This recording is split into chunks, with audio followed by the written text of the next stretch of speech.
Yeah, okay. Yeah, a very good afternoon. Gentlemen, this is serious. There's no lady amongst you. So I can't even say ladies and gentlemen. Even among us. Hey. Yeah. The gardeners will save you because I see some two ladies. We have had a very good session, and as the Azimio leadership, Azimio la Umoja One Kenya leadership, and we have agreed that our brother Jeremiah Kioni, Secretary General of Jubilee, and one who was also the chair of our technical team during the National Dialogue Committee, reads our statement today. Mheshimiwa Jeremiah. Asante. This is a statement on meeting of Azimio Summit that was held today, March the 5th, 2024.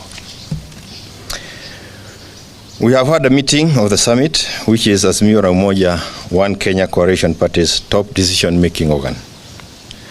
The purpose of the meeting was, one, to take a bird's eye view of the nation with regard to issues that we have been outspoken on, namely the high cost of living, inclusivity in appointments to public service, the taxation regime, and the general health of the economy. Two, get a briefing on the status and progress of the NADCO report. Three, get a briefing on the progress and status of Azimio leader, Right Honorable Raila Odinga's bid for the chairmanship of the African Union Commission. On the state of the economy, the summit maintains that the view that the tax burden being borne by Kenyans is unreasonable and unsustainable. The Kenya Kwanza regime is failing the test of being caring and compassionate. Paying taxes should never be a punishment, but a patriotic duty. Under the KK regime, taxation is a punishment that is hurting the entire economy. We remain opposed to the 16% tax on petroleum products. We remain opposed to the housing tax and its colonial undertones that make it look like the infamous hut tax of the colonial era. We are deeply opposed to the high pay rates that Kenyan workers are being forced to endure. We remain opposed to the subjection of the retiree pensions to taxation. We also remain opposed deeply to the idea of subjecting farm produce to taxation. It is our position that forcing farmers to part with 5 shillings for every 100 shillings they make from their farm produce is unreasonable and cruel. We encourage our farmers to resist this tax with all their might. On NADCO, we have been adequately briefed on the progress, including a number of bills, and to be exact, 9 of them, that have been lined up for the implementation of the report. We express gratitude to Parliament for the adoption of the report that was a product of a bipartisan consensus and wide public participation. We retain the view that the report must be implemented as is. It is also our position that the processing of the NADCO report and the bills should be fast-tracked. Regrettably, we have also been informed of forces within KK, in and outside of Parliament, who are determined to undermine the report and the bills. We notify those forces that should any efforts to undermine or tamper with the report succeed, there will be very heavy price to pay. In this regard, we call on Honorable William Ruto to rein on the speakers of the 2 houses of Parliament and a number of members of the National Executive who are hell-bent on derailing the NADCO report and the bills. Those leaders have clearly demonstrated a determination to delay, and even kill the NADCO report, which is a negotiated document that pulled the country out of your hostilities to the peace that obtains today. Nobody should take the present situation as a given or for granted. We also express support to the principle of the two-third gender rule and its inclusion as part of the NADCO report.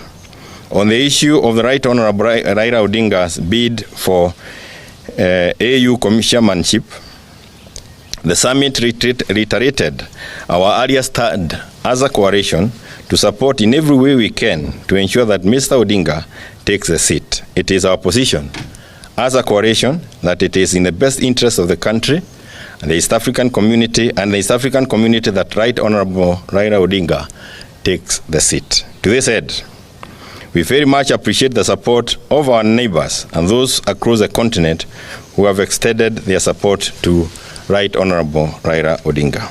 We are also encouraged by the personal efforts made by our party leader to win the seat without relying entirely on the endorsement by the state.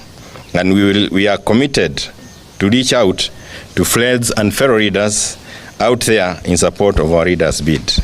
The meeting also strongly welcomed the efforts of our country, Kenya, to back Honorable Odinga. We agree this is not a partisan political issue, but a matter of national pride and image. We are united on this. As a coalition, we are committed to stay united and stay the course of holding the KK regime to account and to fight for the rights and dignity of the people of Kenya. In that regard, as we support Honorable Raila Odinga for the AU position, we will also support the right of Kenyans to an affordable living, lower taxes, and a functional economy that guarantees decent livelihoods. End of statement, and I thank you. Okay. Thank you. Just perhaps mention that our sister, Honorable Mother Karua, traveled to Dar es Salaam last night. Should have otherwise been here with us. We have our apology. Thank you. Well done. Kuna swali?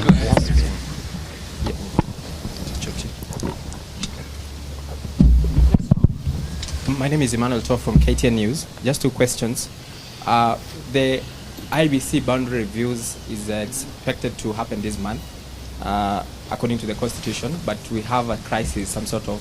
What would be your position on how we can get out of this and do that in time? We actually dealt with that matter.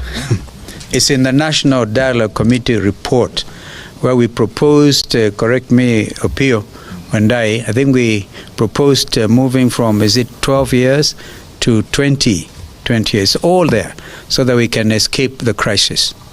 Thank you. Lastly, last time, 7 countries had given a nod to Raila's bid. You said 7? 7 countries that... There will be more, I can assure you. Yeah. How many more have come on board? Okay. No, this is work in progress. Is he going back to, is he going to Rwanda, because he said he will be traveling to Kigali? Maybe he can answer that for himself. I'll go when I go.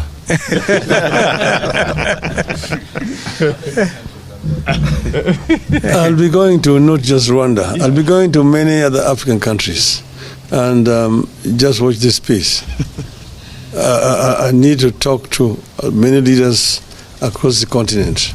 Because you know that a candidate to be successful must get two-thirds physically, first round or second round. If you don't get two-thirds, then you're not elected. So I have to dialogue with virtually all leadership of the continent. Thank you very much. Well done. Thank you. Great.